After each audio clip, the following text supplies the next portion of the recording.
Hello everybody! Today we want to measure a bus bar with the TubeInspect and Bending Studio. Let's do it together.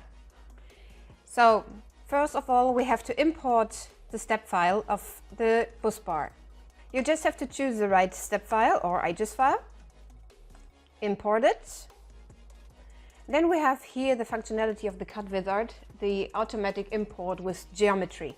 So just click here, import a rectangular part. You have the option to do this also manually, but today we want to do this completely automatically, and you see it works without any problem. So just click OK, save and close. Create a default inspection plan.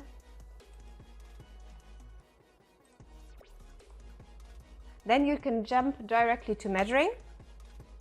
Now the part is ready to be measured, so let's place the part and start the measuring. Place it and then just press the button. You see, you take the images and now the measuring is starting the calculation, and then we have our result. So you see, we have here the summary.